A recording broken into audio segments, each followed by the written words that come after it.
Next part নিয়ে চলে এসেছি। তো বলেছিলাম যে নেক্সট পার্টে বাকি কি কি হচ্ছে সেটা দেখাবো। তো আমরা যাচ্ছিলাম রেস্টুরেন্টে। সাবাহারটা 1-1.5 বছর যাবত থেকে কিছু কিছু ফাংশন এগুলো সে বুঝতে শিখেছে, এখানে এসে মজা পায়। তো বার্থডে পার্টি হলে সে খুব মজা পায়, তার অনেক দিন আগের থেকে সে খুব এক্সাইটেড থাকে। তো যাই হোক, বাচ্চাটা খুব খুশি।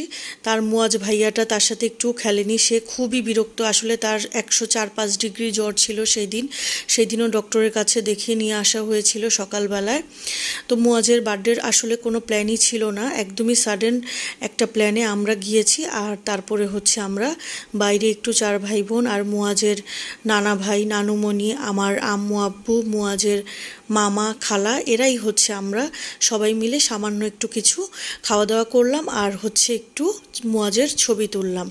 যদিও বড় এক প্রোগ্রাম করার কথা ছিল, কিন্তু আসলে আম্মুরা সবাই অসুস্থ, তারপরে বাধা লোক নেই, সব কিছু মিলিয়ে হযবরল অবস্থা। এরপরে যেহেতু আমরা যাব শুনে বলল যে আচ্ছা ঠিক আছে, সবাই মিলে তাহলে একসাথে একটু বাইরে খাওয়া যেতেই পারে। তো হচ্ছে উত্তরাতে গিয়েছিলাম আমরা। এই বাফেট লঞ্চটা নতুন হয়েছে, ডেকোরেশন আমার কাছে ইন্টেরিয়র ডেকোরেশনটা খুবই ভালো লেগেছে। তারপরে ওনাদের এখানে 101 রকমের খাবার ছিল। স্যুপগুলো ওনাদের খুব ভালো ছিল। এখানে হচ্ছে ক্লিয়ার স্যুপ ছিল, তারপরে হচ্ছে থাই স্যুপ, এরপরে কর্ন স্যুপ ছিল, তারপরে বিভিন্ন রকমের পাকোড়া দেখলাম দিয়েছিল। বেশি ভালো লেগেছিল আমার কাছে লোট্টা ফ্রাইটা আসলে বুফেতে সচরাচর আমি দেখি না, এদের এখানে দেখলাম। তারপরে বিফ তেহারিটা, মাটন তেহারি ছিল, গরুর মাংস ভুনা ছিল, খাসির রেজালা ছিল, এরপরে ডালেরও অনেক রকম আইটেম ছিল, ক্র্যাব ছিল, তারপরে চাইনিজ আইটেমও ছিল, ভালোই চাইনিজ আইটেম ছিল অনেক রকমের।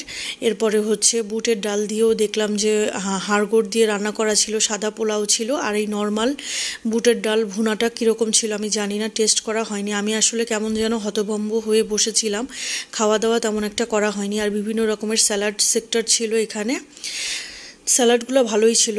যে ক্রিমি পাস্তাটা খুবই ভালো ছিল, টেস্ট করেছিলাম এটা। আর এখানে হচ্ছে রাইস মেনু ছিল, ওদের একটা প্রনের চিলি প্রন ছিল, এটাও খুব ভালো, বেশ ভালো লেগেছে আমার কাছে যদিও প্রনগুলো একটু ভালোই লাগে, সিম্পল যে প্রন থাকে সেগুলো। তো যাই হোক, এদের এই আইটেমটা দেখলাম সচরাচর, এটাও আমি দেখি না, এখানে দেখলাম যে এখানে দিল। তো ভালো, মোটামুটি হচ্ছে ভালোই লেগেছে আমার কাছে যেগুলো আমি টেস্ট করেছিলাম। এখানে হচ্ছে গ্রিল চিকেন ছিল, কাবাব সেক্টর ছিল। ওরা এখানে নিজেরা সার্ভ করে নেওয়া যেতে পারে, আবার ওনাদেরকে বললে ওনারাও সার্ভ করে দেয়।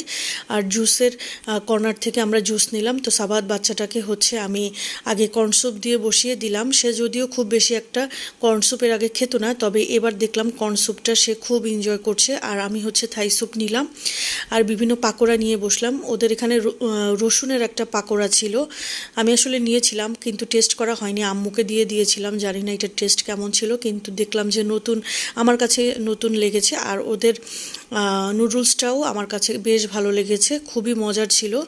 আমার ভাই বলল যে হচ্ছে এটা নতুন হয়েছে বাফেট লঞ্চ, উত্তরা 7 নম্বর সেক্টরে। এরপরে হচ্ছে আমি চাইনিজের প্ল্যাটারটাই আমি ট্রাই করেছিলাম। আমার কাছে মনে হয় যে একদমই মশলাদার খাবার আমার ভালো লাগে না, এই জন্য একদমই সিম্পল খাবার। আর সাভাত তো কিছুই খেলো না, সে হচ্ছে এই সালাদ খেলো আর হচ্ছে সামান্য পরিমাণে চিকেন আর স্যুপ খেলো। তো এখানে আমি হচ্ছে স্টিকার লাগিয়ে দিলাম, যেহেতু আম্মু হচ্ছে হজ করেছেন, উনি হচ্ছে ফেস দেখানো পছন্দ করে না, আর আমার ভাইয়ের বউ সেম ফেস দেখানো পছন্দ করে না, এই জন্য আমি হচ্ছে এখানে ইমোজি দিয়ে দিলাম।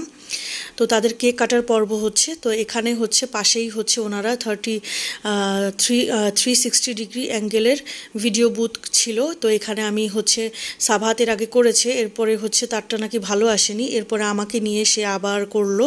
তো তাকে আমি হচ্ছে সব কিছুতে প্রায়োরিটি দিই, তার ইচ্ছাটাকে। তো এরপরে আমরা তিনজনে খুব ক্লান্ত শরীরে বাসায় ফিরে আসছি। তো মনটা খারাপ ছিল আসলে, চলে আসছি।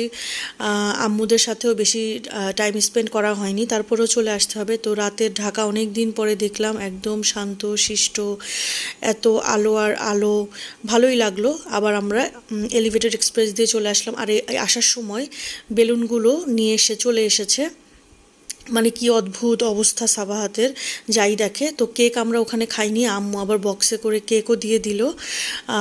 আর এরপরে হচ্ছে সাবাহাত তো হচ্ছে কিছুই খাইনি, রাইস একটু টেস্ট করেনি, তাই আমি হচ্ছে সে আসার পরেই বলছে খিদা লেগেছে, তো আমি তাকে হচ্ছে কেক দিলাম। আর আমি ওখান থেকে আসার সময় এই 2-3টা মাংসের পিসও নিয়ে এসেছি। তো আজকের ভিডিও এই পর্যন্ত।